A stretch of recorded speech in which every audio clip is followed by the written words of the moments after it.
Fala pessoal, estamos ao vivo para mais um podcast aqui no canal da DBOCM, onde todas as semanas a gente tem feito aí uma bateria de lives, podcasts, muitos conteúdos realmente para poder falar desse universo de banco de dados Oracle, tudo que envolve realmente o banco de dados número 1 do mundo, tanto para quem está iniciando, quem está no nível intermediário e quem está no nível mais avançado.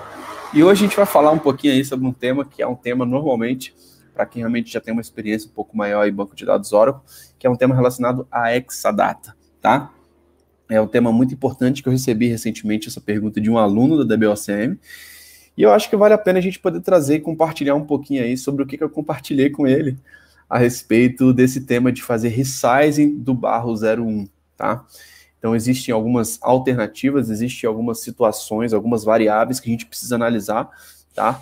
E que eu quero realmente compartilhar aqui com vocês para que a gente consiga estar aprofundando um pouco mais sobre esse assunto, tá? Mas antes, pessoal, da gente falar um pouquinho sobre essa parte de resizing, eu acho que é importante a gente dar uma introdução para quem chegou aqui e muitas vezes não sabe o que é um Exadata, né? O Exadata basicamente é um Engineer Systems, tá? É uma máquina que a Oracle criou, onde o objetivo dessa máquina realmente é você ter um hardware dedicado aí, feito especificamente para poder rodar banco de dados Oracle. Então, ao invés de você colocar, muitas vezes, o seu banco de dados Oracle em servidores genéricos, como de outros players que não sejam da Oracle, né? A Oracle, de fato, ela forneceu aí, ela iniciou essa iniciativa há mais de 10 anos, que o Exadata já foi criado, de criar um hardware, quando veio a aquisição da Sun, né, principalmente ela fortaleceu essa questão, de ter uma máquina específica para rodar banco de dados Oracle. E com isso nós temos aí várias features que são features realmente fundamentais, né, e exclusivas do Exadata, tá? Então é importante realmente a gente falar um pouquinho sobre isso, se você está chegando aqui agora no canal da DBOCM, beleza? E nós temos alguns tipos de provisionamento quando a gente está falando de Exadata, tá? Então é sempre importante a gente falar dos tipos de Exadata que nós temos, tá? Por quê?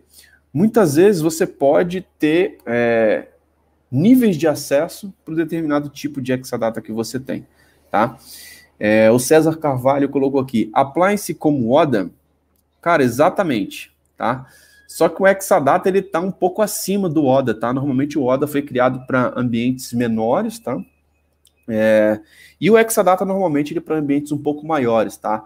Mas não vou falar que é parecido com o ODA, né? Mas a ideia de appliance realmente é bem semelhante, tá? Só que ele inicialmente, o ODA tem tempo que eu não trabalho realmente diretamente com o ODA, o meu foco nos últimos 6 anos foi muito com o Exadata, mas com o Exadata a gente sabe que realmente ele começa aí numa configuração inicial de 3 storages mais 2 DB nodes, né? E lá você tem várias features exclusivas. Então a ideia é um pouco parecida assim.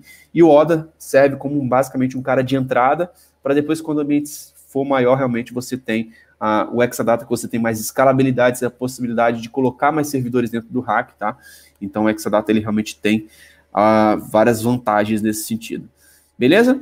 E aí, pessoal, qual que é o grande ponto que eu queria deixar aqui para vocês com algumas dicas importantíssimas, tá? Nós temos basicamente 3 formas, né, de você ter um Exadata, de você provisionar um Exadata, tá? A primeira forma, vamos colocar aqui, ó, o Exadata on-premises, tá? Que é o Exadata basicamente no seu data center, tá? Então você tem a possibilidade de ter um Exadata dentro do seu data center instalado lá de forma normal, tá? A segunda forma de você ter um Exadata é um Exadata Cloud Customer, tá? Que nesse caso seria o ExaCC, que é uma nuvem privada, tá? Então no ExaCC a gente tem a possibilidade basicamente de ter os recursos de nuvem, né, da nuvem da Oracle, só que plugado a um Exadata que vai estar no seu data center. Então a Oracle chama isso o Exadata Cloud Customer, que seria como se fosse utilizando uma nuvem privada, né? Utilizando os recursos de nuvem dentro do seu data center, tá? E nós temos uma terceira forma de utilizar o Exadata, que seria o Exadata Cloud Service, tá? O Exadata Cloud Service, basicamente, é você provisionar um Exadata dentro da nuvem da Oracle, tá? Então, totalmente na cloud, tá? Então, é interessante a gente pensar, que essa opção, a primeira opção, realmente é on-premises, de você realmente ter o seu Exadata dentro do seu data center, dentro do seu ambiente, com controle total, você realmente manipulando aí. Muitas vezes você tem algumas possibilidades, né, que só são possíveis no on-premise, porque você tem mais controle em si do Exadata, tá? E nós temos duas opções que já puxam para a parte de cloud, né, que é o Cloud as Custom, que seria uma nuvem privada, e seria o Cloud Service, que seria realmente na nuvem da Oracle, beleza? Então, importante realmente de sempre dar essa introdução, que muitas vezes alguns profissionais realmente não sabem essas diferenças desses três tipos de Exa.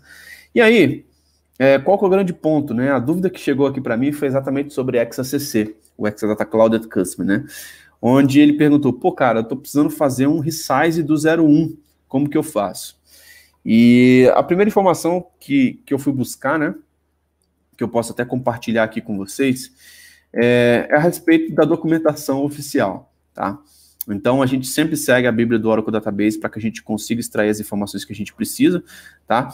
E o primeiro ponto que eu realmente compartilhei com ele, que eu quero compartilhar aqui com vocês também, tá?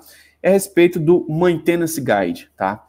Que é o guia aqui de manutenção que nós temos do Exadata, onde, dentro do Maintenance Guide, nós temos aqui, ó, a parte de estendendo o LVM Partitions, tá? Então, como que você pode estender o root LVM? Como que você pode fazer um resize do não root LVM Partition, tá? Então, por exemplo, aqui ele dá até o exemplo, ó, de você fazer, dois exemplos de fazer um extend, né? De você crescer realmente o file system, por exemplo, um LVM. E aqui, nós temos a opção de, se você está utilizando esse software 11.2 ou anterior, né? Se você está utilizando posterior ou anterior, tá? Então, nós temos dois tipos de procedimentos de acordo com a imagem que você tem no seu Exadata, que são pontos importantes, tá? E aí, aqui, basicamente, o procedimento de como que você faz. O objetivo não é realmente trazer o procedimento técnico, tá no manual, tá? É uma coisa que você realmente precisa chegar lá, executar os comandos para poder realmente fazer o resize. Então, se você está falando do Exadata on-premises, totalmente possível, tá? Mas a grande dúvida seria realmente dentro de um ambiente Cloud at Customer, tá? E aí, ó, a gente consegue visualizar, tem uma nota específica, o Exadata Cloud at Customer, que é o Doc ID 266.1424.1, tá? Que é um Doc ID relacionado ao Exa-CC, onde aqui, ó, ele fala exatamente nessa situação, né? Onde você tem aqui que o /01, no caso um file system, precisa ser feito um resize de uma configuração, e aí, basicamente, uma situação onde você tinha falta de espaço em disco, tá?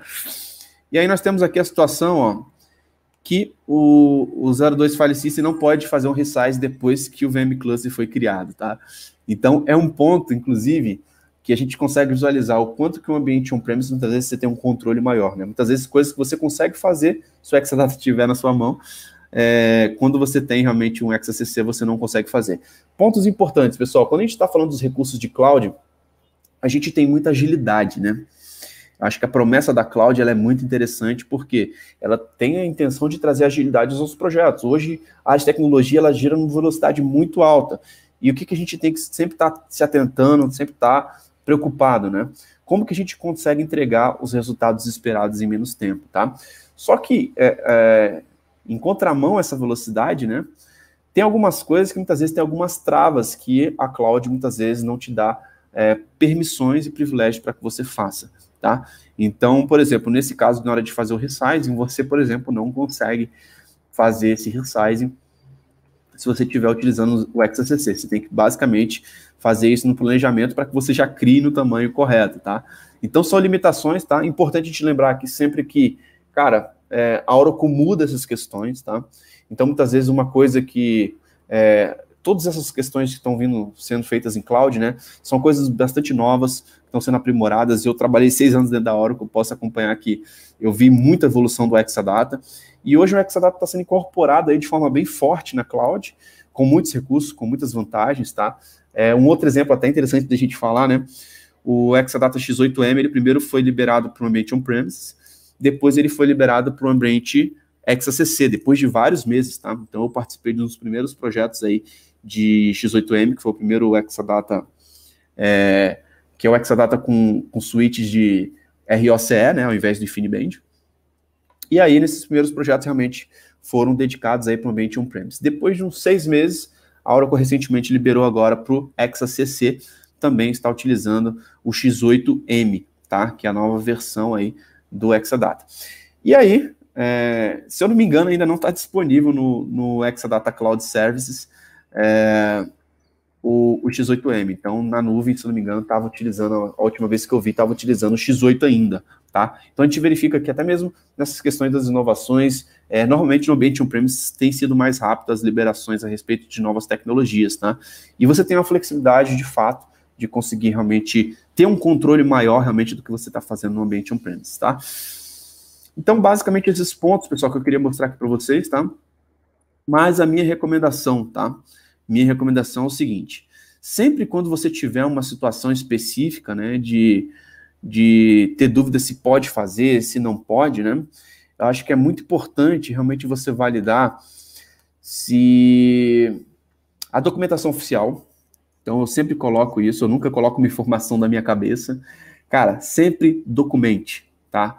Eu te falo que muitas vezes até tira um print, cara, gera um PDF, encaminha, manda, documenta por e-mail, que esses são pontos importantes quando a gente está falando de ambientes de Exadata. E outras coisas é que a questão pode mudar, né? As coisas mudam. Hoje, no dia que a gente está gravando isso aqui, não é possível, mas talvez daqui a um tempo seja possível, tá? A Oracle consiga liberar esse tipo de alteração dentro do ambiente. Qual foi a minha recomendação para esse aluno, tá? Cara, abre um chamado na Oracle, tá? Eu acho que existe muito mito dessa questão de abrir chamado, tá?